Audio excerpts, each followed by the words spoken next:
J'aurais voulu que quelqu'un me dise ces choses à 18 ans. J'ai la vérité froide sur les erreurs qui coûtent des années entières de ma vie. Ton école t'a appris Pythagore, pas comment gérer ton argent.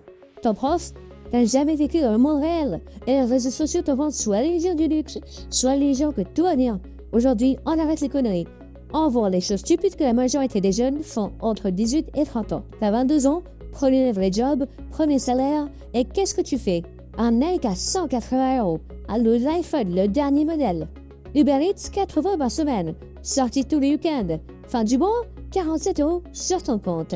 C'est l'illusion du standing. Tu dépenses de l'argent que tu n'as pas pour impressionner des gens qui s'en foutent complètement de toi. Robert Kiyosaki le dit dans Père riche, Père pauvre. Les pauvres achètent des choses. La classe moyenne achète des passifs qu'ils pensent être des actifs et les riches achètent des actifs. Et pourquoi tu dépenses comme ça? La validation sociale. Tu construis une identité basée sur ce que tu possèdes plutôt que ce que tu es. La réalité froide. Les gens vraiment riches que j'ai croisés sont les plus discrets. Ils conduisent des voitures normales. Ils ne cherchent pas à impressionner. Et c'est précisément parce qu'ils n'ont pas besoin de l'approbation des autres qu'ils sont libres de construire leur fortune. Chaque euro que je dépense pour paraître, c'est un euro qui ne travaille pas pour toi. Et entre 18 et 30 ans, chaque euro investi vaut des milliers d'euros à 40 ans grâce aux intérêts composés. Il n'y a aucune honte à être sobre dans ses dépenses à 20 ans, à 25 ans. Par contre, il y a une honte immense à avoir 35 ans, zéro épargne et une dette pour des Nike que tu ne portes même plus. Certains d'entre vous sont dans des relations depuis 2, 3, 4 ans. Au fond d'eux-mêmes, ils savent que ça ne marche pas. Ils le savent, mais ils restent quand même. Pourquoi?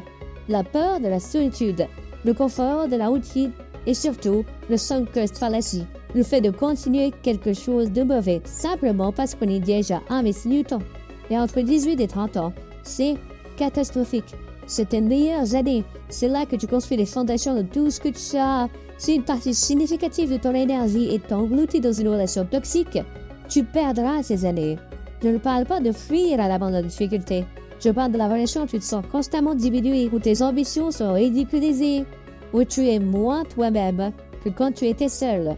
Une relation saine, ça te rend meilleur. Si ta relation fait l'inverse, t'as une question sérieuse à te poser. Et pour les jeunes hommes qui me regardent, entre 18 et 25 ans, votre priorité numéro 1 devrait être de travailler sur vous-même. Corps, esprit, portefeuille, caractère. Un homme qui travaille sur lui-même n'attire pas n'importe quoi. Il attire les personnes qui valent la peine. Être seul et progresser vaut infiniment mieux qu'être en couple et stagner. On vit dans une culture qui glorifie le busy. T'es occupé? Bien. T'as dormi 4 heures? Respect. C'est une arnaque. Tu réponds à des mails, tu assistes à des réunions, tu scrolles de l'info en te disant que tu te tiens informé, tu regardes des tutoriels en te disant que tu apprends. Tout ça te donne une sensation de productivité sans les résultats de la productivité. La vraie productivité est ennuyeuse et ressemble à quelqu'un qui s'assoit pendant 3 heures, sans téléphone, sans musique, sans distraction et qui fait le travail difficile. C'est pas joyeux. C'est pas instagrammable non plus. Cal Newport appelle ça le deep work, et dans un monde où tout le monde est distrait, celui qui peut se concentrer vraiment a un avantage concurrentiel massif. La question que tu dois te poser chaque soir, c'est pas « est-ce que j'ai été occupé aujourd'hui ?» c'est plutôt « est-ce que j'ai avancé aujourd'hui ?» C'est une nuance très importante. Ton corps est le seul véhicule que tu auras pour faire le voyage de ta vie. Si tu le traites comme une poubelle entre 18 et 30 ans, tu payeras la facture bien plus tard. Je parle pas juste de l'apparence. Je parle de ton énergie, de ta clarté mentale, de ta confiance, de ta testostérone. Parce que les niveaux de testostérone ont baissé de 20% en 20 ans. Le mauvais sommeil, la malbouffe et les perturbateurs endocriniens sont en haut de la liste. Les erreurs les plus communes consistent à dormir 5 heures en pensant que c'est une médaille, rester assis 12 heures par jour, compenser avec des litres de caféine. La solution est simple et gratuite. Dors 7 à 9 heures par jour. Bouge-toi chaque jour, ton poids de corps suffit pour commencer, mange proprement et réduis l'alcool, qui est un perturbateur de sommeil. Ces 4 choses ont un impact qui dépasse de loin 90% des suppléments et programmes qu'on essaie de te vendre. Tu sais la filière que tes parents voulaient. Tu rentres dans la case professionnelle socialement acceptable. Tu caches tes vraies opinions pour pas faire de vagues. Tu adoptes les positions politiques de ton groupe pour ne pas être exclu. Tu construis une vie qui ressemble à celle que les gens pensent que tu devrais avoir. Et un jour, souvent autour de 30 à 35 ans, tu te réveilles et tu te demandes Mais c'est quoi ma vie à moi? Qui suis-je en dehors de ce que j'ai été censé être? Et voilà le paradoxe.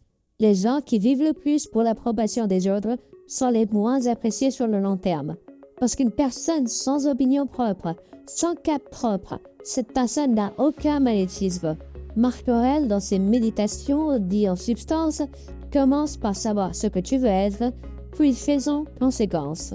Entre 18 et 30 ans, le travail le plus important que tu peux faire, c'est de développer l'intégrité psychologique, savoir ce que tu penses vraiment, savoir ce que tu veux vraiment, et vivre en accord avec ça, même quand c'est inconfortable, surtout quand c'est inconfortable.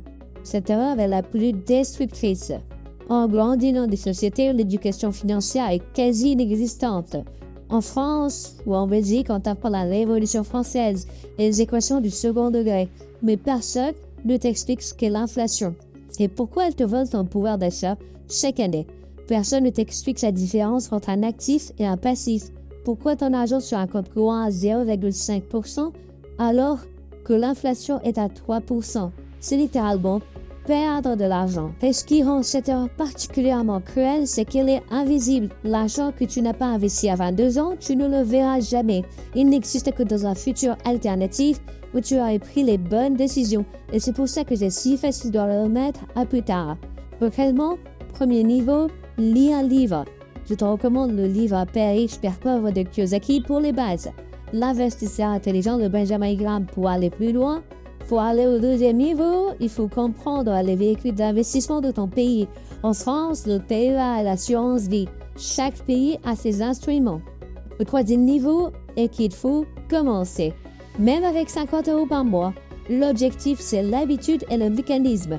Pas de devenir riche du jour au lendemain.